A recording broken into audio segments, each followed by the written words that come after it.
Doctor Rajaram, जो बात एक अंडर करंट की हो रही है, क्या अंडर करंट कहीं दिख रहा है? अगर दिख रहा है तो वो किसके पक्ष में जाता हुआ दिख रहा है? दूसरा एक बात जो संविधान को लेकर के चल रही है, संविधान का अभी जैसे विवेक सर ने जिक्र किया कि भाई प्रधानमंत्री ने कह दिया है कि अब वो नहीं बदला जाएगा। इसके साथ साथ जिस तरीके के मुद्दों की जो हम बात कर रहे थे, आज वो मुद्दे फिलहाल अभी तक सत्ता पक्ष की तरफ से गायब हैं और विपक्ष जो है मुद्दों के अलावा किसी और चीज पे बात नहीं करना चाहता है। तो ये जो डिफरेंस है, क्या इसकी वजह से चुनाव का रंग अभी चढ़ नहीं पा रहा है? नमस्कार राय साहब। दरअसल 3 मुद्दे प्रमुख है इस चुनाव में, मेरा मानना है। एक सबसे बड़ी चीज कि सत्ता पक्ष जो है 400 पार का जो नारा बार बार दोहरा रहा है, इसके निहितार्थ क्या हैं, इसके आधार क्या हैं। दूसरा, इंडिया गठबंधन किन मुद्दों पर चुनाव लड़ रहा है और जनता की स्वीकार्यता क्या है। और तीसरा मुद्दा है कि एक जो लोकनीति सर्वे आया हुआ है, जो बड़ा गंभीर सर्वे माना जाता है। ये जो हर चुनाव के पहले जो गोदी मीडिया या पेड सर्वे जो होते हैं, पैसे देके जो करवाए जाते हैं, उस सर्वे की बात मैं नहीं कर रहा हूँ। ये वास्तव में जो देश की आर्थिक नीति है, सामाजिक नीति है, उन नीतियों का क्या प्रभाव जनता पे पड़ रहा है, जनता क्या सोच रही है, उसका एक गहन अध्ययन करके जो सर्वे की रिपोर्ट आती है, जो देख रहे हैं उन्हें मैं बताना चाहूंगा, क्योंकि आप सब तो जानते ही हैं कि ये लोकनीति जो सर्वे हैं, इनका ये चुनावी सर्वे से कोई लेना देना विशेष नहीं है, इस बात को समझिए आप। लेकिन 1995 के पहले से जब जब ये लोकसभा चुनाव, विधानसभा चुनाव के समय लेते हैं, तो जनता का रुख टटोलते हैं कि आर्थिक मुद्दों पे, सामाजिक मुद्दों पे सरकार के द्वारा जो काम किया गया है उसके बारे में जनता क्या सोचती है और सरकार को लेकर स्वीकार्यता किन किन बिंदुओं पर कितनी है। तो इनमें 2 सबसे बड़े बिंदु उभर के आए हैं। पहली तो बेरोजगारी, और उन दोनों से भी ऊपर जो आया है भ्रष्टाचार, क्योंकि यह सरकार पहली बार भ्रष्टाचार के मुद्दे पर चुन के आई थी। तो भ्रष्टाचार के मामले में 10 साल बाद आज जनता क्या सोच रही है कि सरकार के समय भ्रष्टाचार बढ़ा या घटा। तो इसके जो आंकड़े हैं आप सबको पता ही होगा, वैसे फिर भी मैं बता दूं कि भ्रष्टाचार के मामले में 55% लोग मान रहे हैं भ्रष्टाचार काफी बढ़ा है इस सरकार में, और 19% लोग मानते हैं कि इस सरकार में भ्रष्टाचार जो है जो उतना नहीं बढ़ा है। बाकी मानते हैं कि लगभग उतना ही है, कोई खास फर्क नहीं पड़ा। लेकिन जो 55% लोग मान रहे हैं भ्रष्टाचार बढ़ा है, ये जो बात है, ये इनका जो टॉलरेंस पावर है, ये क्या भ्रष्टाचार जो बढ़ा है इसे स्वीकार करेंगे या इसके अगेंस्ट वोट देंगे, इस मुद्दे पे मैं आगे आऊंगा। दूसरा है किसानों का मुद्दा। किसानों के मुद्दे पे ये सरकार बार बार कहती रही, किसानों को बार बार बदनाम करती रही, और उसके कारण आज स्थिति ये है कि जो सर्वे हुआ है किसानों के बीच नहीं हुआ है, पहले बता दूंगा। ये एक जनरल सर्वे है और उसके अनुसार 63% लोग मानते हैं कि किसानों के मुद्दे सही थे। किसानों का जो आंदोलन था वो न्यायोचित था, और सरकार ने जिस तरह से इनसे निपटा, जिस तरह से उनको रास्ते रोके और जिस तरह से खीले गाड़े, बदनाम किया, वो गलत था।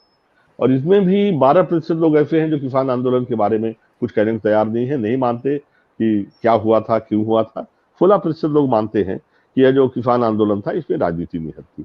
ये 2 प्रमुख बिंदु थे। बेरोजगारी के बारे में विवेक जी ने भी कहा, संदीप भाई ने कहा, क्या स्थिति है पता ही है।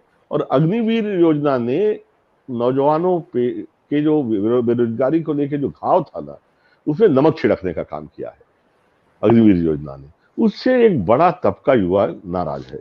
अब रहा सवाल भ्रष्टाचार जो मुद्दा है वो कितना कारगर होगा इस चुनाव में। हालांकि मैं मानता हूं कि इस मुद्दे को लेकर जिस तरह से विपक्ष को खड़ा होना चाहिए था, उस तरह से नहीं खड़ा हुआ है। क्योंकि जब कांग्रेस का शासन था तो बीजेपी जिस तरह से भ्रष्टाचार के मुद्दे को लेकर खड़ी होती थी और महंगाई के मुद्दे को लेकर खड़ी होती थी, उस तरह से विपक्ष कभी खड़ा नहीं हो पाया। एक राहुल गांधी को छोड़ दीजिए तो बाकी विपक्ष कहीं लड़ता हुआ नजर नहीं आया, और आज भी नहीं आ रहा है।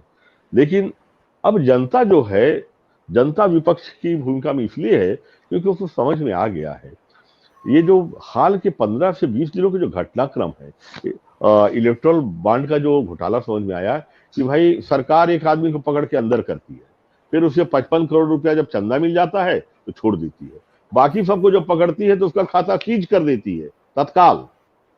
इस देश की कांग्रेस पार्टी का खाता सीज कर देती है, लेकिन साहब उस शरद रेड्डी का जो जेल में बैठा है उसका खाता सीज नहीं करती, क्योंकि वो खाते से पैसा देना है, इलेक्ट्रल बॉन्ड के लिए पैसा देना है, उसका खाता सीज नहीं करती। इस तरह से जब हजारों करोड़ रुपया आप उगाही कर लेते हो, 7,000 8,000 करोड़, जिसका गला दबाते हो उसे 100 करोड़ 200 करोड़ ले लेते हो, तो ये पब्लिक को समझ में आने लगा। फिर ये भी समझ में आने लगा कि ये सरकार पूंजीपतियों की सरकार है। 11 लाख करोड़ रुपया बड़े बड़े डिफाल्टर, जो बड़े बड़े ये सेठ है, धन्ना सेठ, उनका इन्होंने माफ किया है 11 लाख करोड़। जिस सरकार का टोटल बजट 20 से 25 लाख करोड़ होता हो, वही 11 लाख करोड़ पिछले 2 कार्यकाल में दिया है। और कम से कम 1 लाख करोड़ उठा के भाग गए यहाँ से, जिसको बोलते थे कि ना खाऊंगा ना खाने दूंगा, 1 लाख करोड़ लेके भाग गए, एक को नहीं ले आ पाए आप वापस, एक आदमी को वापस लाते। तो अब ये समझ में आ रहा है कि इससे तो यार पूरे किसानों का कर्जा माफ हो जाता, जितना पैसा लेके भागे हैं। और बैंक में जो फ्रॉड हुए उनको देखो, इतने बड़े बड़े हुए, ये सारी चीजें दर्शाती हैं।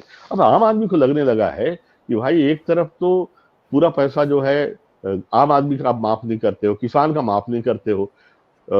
छत्तीसगढ़ में देखिए किसानों का कर्जा माफी का घोषणा में नाम नहीं डाला, बार बार किसान कर्जा माफी की बात कर रहे हैं कि हम बर्बाद हो रहे हैं, वो देने को तैयार नहीं है, बोनस देने को तैयार नहीं है, धान का रेट देने को तैयार नहीं है। एमएसपी का वादा किया था इन्होंने पिछले आंदोलन में कि हम एमएसपी पे कानून ले आएंगे, इसी बेस पे, इसी वादे के आधार पे किसानों ने अपना मोर्चा हटाया था, और बाद में आप वादे से पलट गए, और जो कुछ आपके खिलाफ बोलता है उसे आप अंदर डाल देते हो, चाहे मुख्यमंत्री हो, चाहे मंत्री हो, चाहे सांसद हो, हर विपक्षी को आप जेल भेज देते हो। कोई प्रूफ हो या ना हो, प्रूफ है ही नहीं, बाद में बेल में 6-6 महीने बाद बाहर निकल रहे हैं, और सुप्रीम कोर्ट कह रही है कि कोई मनी ट्रायल नहीं मिला। मनी ट्रायल है ही नहीं और जेल में आप 6-6 महीना डालते बैठे हो। तो जब मुख्यमंत्री को डाल रहे हो तो आम आदमी कौन आपके खिलाफ खड़े होगा, कौन पत्रकार आपके खिलाफ खड़े होगा भाई, जब मुख्यमंत्री को जेल में डाल दे रहे हो। लेकिन मैं ये भी कहना चाहूंगा विनम्रता से कि साहब, ये जो जेल का दरवाजा आप चुने हुए लोगों के लिए खोल रहे हो, हर आदमी के लिए खोल रहे हैं, दरवाजा आपके लिए भी खुल सकता है, आपके खिलाफ भी मामले दर्ज हो सकते हैं। अगर शरद रेड्डी का बयान है कि भाई 55 करोड़ ये लोग मुझसे ले लिए, जो पार्टी ली है 55 करोड़, जो जेल में है गलत दवा बनाने की, दवा को लेके, टैक्स को लेके, दुनिया भर के आरोपों को लेके जो आदमी जेल में है, उससे अगर चुनाव लड़ने के लिए 55 करोड़ आप ले रहे हो तो आप भी तो अपराध के भागी हुए। और क्या 55 करोड़ रुपया बिना देश के सबसे बड़े जो नेता हैं, प्रधानमंत्री हैं, गृह मंत्री हैं, इन सब के, भाजपा का जो अध्यक्ष है, क्या बिना उसकी जानकारी के 55 करोड़ रुपया लिया होगा? तो ये जो है, जेल की अगर बात करें तो जेल के दरवाजे सबके लिए खुल रहे हैं, और इसीलिए संविधान बदलने की बात हो रही है। विवेक जी, संदीप जी, एक चीज बताऊं मैं, ये जो विवेक जी कह रहे हैं कि संविधान बदलने की बातें कह रहे हैं, ये दोहरा खेल खेल रहे हैं। अंदर खाने जो प्रचार हो रहा है, अंदर खाने प्रचार ये हो रहा है कि बस 400 वोट आ जाए तो हम संविधान बदल देंगे, आरक्षण देना बंद कर देंगे। आज तो एक बड़े वर्ग को ये कह रहे हैं कि आरक्षण बंद हो जाएगा और मुसलमानों को बाहर भेज देंगे, मुसलमान को इस देश से बाहर निकाल देंगे, वो कानून बना देंगे। वो उस वर्ग को संतुष्ट करने के लिए अंदर खाने बात ये हो रही है ताकि इनको वोट दे दी। दूसरी तरफ उस वर्ग को जिसकी संविधान में आस्था है, उसका भी वोट इनको चाहिए। तो बाहर जो है मंच से नेता ये कहता है कि नहीं, हम संविधान नहीं बदलेंगे ताकि इनका भी वोट मिल जाए। तो ये दोहरा खेल खेल रहे हैं। ये एक तरफ मंच पे अगर बोलते हैं तो संविधान नहीं बदलेंगे बोलते हैं, और ये जो प्रचार जो है, इनका जो ग्रास रूट लेवल प्रचार है, वहां यही बात आ रहा है कि एक बार मोदी को 400 दे दीजिए तो फिर देखिए कैसे वो पूरा का पूरा पासा पलट देगा और हिंदू राष्ट्र बन जाएगा ये। अरे बताओ, कोई आम मतदाता को भी समझना चाहिए। उन कट्टर लोगों से मैं पूछूंगा कि क्या 20 करोड़ लोगों को इस देश से निकाला जा सकता है, और कहाँ भेजोगे आप, कैसे भेजोगे? संविधान बदल के भी कहाँ भेजोगे? कौन सा देश उनके लिए आपने तय करके रखा है वहां जाके रहेंगे? क्या व्यवस्था की है? अंतर्राष्ट्रीय जनमत भी एक है कि आप नहीं भेज सकते।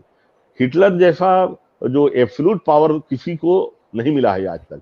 हिटलर खुद चंद मिलियन लोगों को यहूदी को जिनसे बहुत ज्यादा घृणा करता था, वो नहीं अपने देश से निकाल पाया। आज भी जर्मन में यहूदी है, इतने कत्लेआम और गैस चेम्बर में डालने के बावजूद। जब हिटलर नहीं कर पाया, उसके पास इतना पावर था, मुट्ठी भर ज्यूस को नहीं खत्म कर पाया, उन्हीं में से एक ज्यूस ने अमेरिका जाके परमाणु बम बनाया और पूरे देश पूरे विश्व को उसने फूस की ढेर पे रख दिया है आज।